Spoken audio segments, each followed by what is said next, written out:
Hi guys, welcome to Steffi Jones channel. இன்னைக்கு நம்ம ஒரு பிளாஸ்டிக் பேக் வச்சு எப்படி ஒரு ஃப்ளவர் பண்ணலான்றதை பார்க்க போகிறோம். அதுக்கு நம்மளுக்கு ஒரு plastic bag, binding thread and scissors தான் தேவை. ஒரு ஃபிங்கர் பாலித்தீன் பேக் உள்ள வச்சு அதோட ஷேப் எடுத்துட்டு கொஞ்சமாக நம்ம அதை வெட்டி எடுத்துக்கலாம். நெக்ஸ்ட் லேயர் கட் பண்ணுறதுக்கு இப்போ நம்ம கட் பண்ணி வச்சுருக்கதே ஷேப்பாக எடுத்து அதை விட கொஞ்சம் பெருசாக நம்ம கட் பண்ணி எடுத்துக்கலாம். இதே மாதிரி ஒரு ப்ராசஸாக கொண்டு போய்கிட்டே இருக்கணும். ஸோ நம்மளுக்கு அப்போ தான் ஒரு நல்ல ஃப்ளவர் கிடைக்கும். பேக் காலி ஆகிற வரைக்கும் இந்த மாதிரி அடுக்கடுக்காக எடுத்துக்கிட்டே இருக்கணும். ஸோ அப்போ தான் நம்மளுக்கு ஒரு அழகாக ஒரு லேயர் மாதிரி கிடைக்கும் அந்த ஃப்ளவரில்.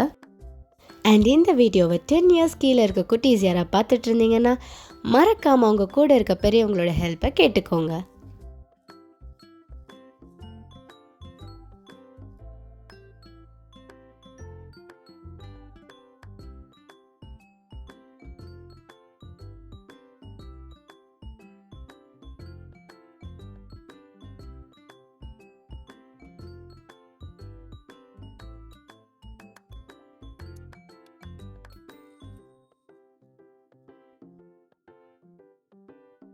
ஃபைனலாக நம்ம பிடிச்சிட்டு இருந்த பிளண்ட் பார்ட்டில் பைண்டிங் த்ரெட் வச்சு நல்லா டைட்டாக பூ கட்டுற மாதிரி கட்டி எடுத்துக்கலாம்.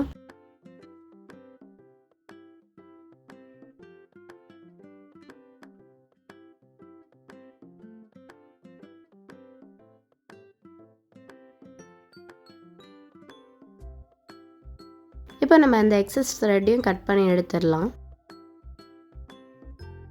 ஸோ நம்மளுடைய ஃப்ளவர் இப்போ ஆல்மோஸ்ட் ரெடி ஆகிடுச்சு. இப்போ நம்ம அந்த ஃப்ளவர் நல்லா விரித்து விட்டுக்கலாம். விரித்து விட்டுட்டு எக்ஸஸாக இருக்க பீசஸ்லாம் கொஞ்சம் கட் பண்ணி ஷேப்பாக கொண்டு வந்துக்கலாம்.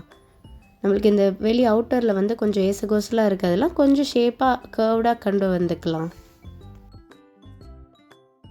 ஸோ அவள் தான் நம்மளுடைய பிளாஸ்டிக் பேக் ஃப்ளவர் ரெடி ஆகிடுச்சு. உங்களுக்கு இந்த வீடியோ பிடிச்சிருந்தா லைக் பண்ணுங்கள், ஷேர் பண்ணுங்கள், மறக்காமல் சப்ஸ்கிரைப் பண்ணுங்கள். பை.